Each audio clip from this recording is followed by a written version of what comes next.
yen Paksi Naga Lima niku ya niku simbol multi budaya Cirebon. Niku sih leres lamun Cirebon multi budaya leres. Tapi disimbolaken iku karo Paksi Naga Lima di Ari Paksi simbole wong Persi. Ya, bebas. Ari Naga simbole wong Cina. Limane simbole wong India.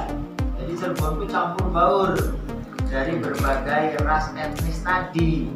Nah, lebih jauh perkembangannya. Kemudian bukan lagi sebagai percampuran budaya, tapi sudah diartikan lebih jauh, yaitu percampuran agama. Nah, ini yang kadang dicampur-campur agama. Percampuran agama. Jadi Paksi agama Islam, versi mah Nagae agama Buddha karo Konghucu. Nah, Lima nih di agama Hindu. Nah, laman gatak-gatuk anak ang protes di wong Hindu kita langka. Wong Kristen yang kita langka. Ini masalah lagi. Ya. Iya, gitu. Nah, akhirnya kula kembali memohon penjelasan dari sesepuh kan. Ari sejarah kita mencari rujukan bisa keluar. Tetapi kalau yang namanya filosofi kita tentunya apalagi lahirnya dari keraton. Nah, kita nanyanya maksud deh leluhur gawe mengkene iki bengene ku apa? Yang kudu takone ini keraton. Nah, alhamdulillah angsal catatan kang umure 50 tahun luwih. Ya, jadi secara ilmiah kalau kita membahas sesuatu kan harus ada rujukannya. Nah, lamun Paksi Naga Lima itu simbol budaya, itu rujukannya sing endi? Nah, bahwa Paksi itu Persia, Naga itu Cina, Lima itu rujukannya dari mana? Kalau ada rujukannya sih tidak apa-apa, itu bernilai ilmiah, apalagi dari leluhur kita. Kemudian lebih jauh bahwa Paksi sebagai simbol Islam, ya. Padahal di Mesir juga Paksi itu sebagai simbol Fir'aun. Jadi naga simbolnya agama yang ada di Cina, ya. Liman sebagai simbol agama di India katanya. Nah, alhamdulillah angsal catatane Ramaguru Pangeran Sulaiman Sulendraningrat. Jadi Ramaguru Pangeran Sulaiman Sulendraningrat itu kadang dalam prabonan ya Pak. Ya, bukan topi, itu ya Pak, tapi kita ya. Dulu di sini. Jadi Pangeran Sulaiman Sulendraningrat itu adalah pelopor yang pertama kali pada tahun 1956 sebagai ketua Dewan Kebudayaan Cirebon. Ya tentunya didukung para famili pada saat itu. Kenapa ada Dewan Kebudayaan Cirebon? Tentunya sebagai advokasi dari sejarah-sejarah Cirebon yang ditulis oleh orang lain. Yang pada saat itu bahwa Sunan Gunung Jati adalah Paletehan. Itu dikontrol sama pemerintah saat itu. Nah, kita tidak mau bahas itu. Yang kita bahas adalah Paksi Naga Lima. Jadi ada dalam tulisannya Pangeran Sulaiman Sulendraningrat ya, pertama kali tahun 56 itu menerbitkan buku sejarah versi keraton, bahkan disitunya nukilan sejarah Cirebon asli. Yang bertanggung jawab adalah Pangeran Sulaiman Sulendraningrat sebagai penanggung jawab sejarah Cirebon. Nah, menurut buku nukilan sejarah Cirebon asli edisi ketiga, jadi edisi pertama 56, terus edisi kedua 69 dan edisi ketiga tahun 72, berarti 50 tahun yang lalu. Itu ada bahasan yang namanya Paksi Naga Lima. Kalau menurut catatan Mama Sulaiman Sulendraningrat, artinya mungkin riwayat turun-temurun juga.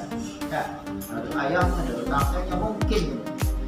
Ini disebutkan pada zamannya Sultan Khairuddin, yaitu Sultan Kanoman yang keempat, ya, beliau berkenan menugaskan seorang keluarga dekatnya, ialah Pangeran Dendaningrat yang berumah di Kaprabonan, Cirebon.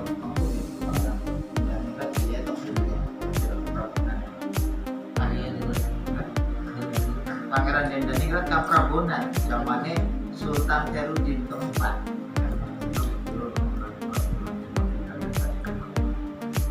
Seorang yang pandai mengukir barang-barang antik untuk membuat sebuah kendaraan pengantin, ya, pengantin yang mengandung arti nilai atau moral mengarah kepada kebahagiaan yang hakiki dunia dan akhirat. Jadi menurut Mama Leman, taksi naga liman itu adalah kendaraan untuk pengantin, dalam hal ini pengantin putra putri Sultan Anom, putra putranya paling ya. Nah, karena ya taksi naga liman kan kampung gani kan fungsi ji, jadi putra laki-laki ya. Jadi seperti itu.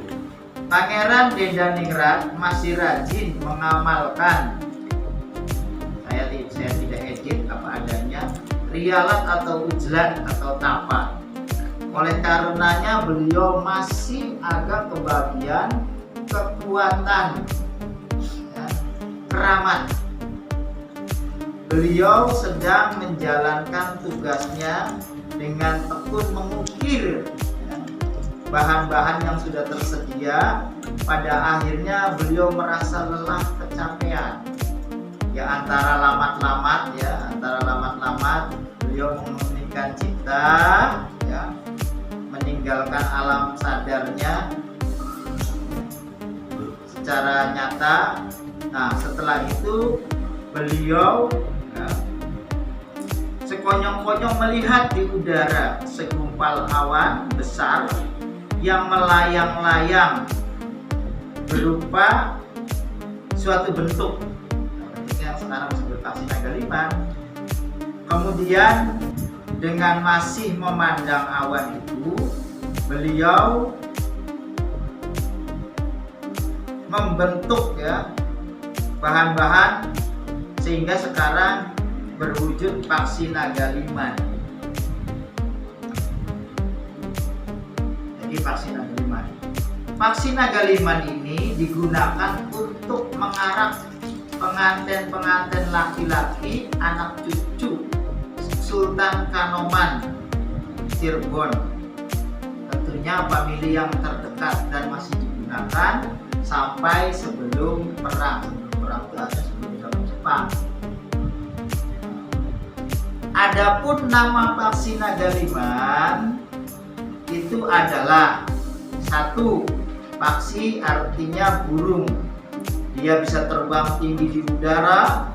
Ini mengandung, ya, maksud bahwa pengantin-pengantin baru itu yang sedang memulai mengarungi bahtera hidup dalam masyarakat luas agar berguna, ya, untuk dirinya sendiri dan masyarakat. Seharusnya harus berbuat dengan perbuatan budi pekerti dan bercita-cita yang luhur seperti dulu. Aksi ya, aksi. Naga. Jadi naga itu kan simbolisasi raja, pemimpin, menanam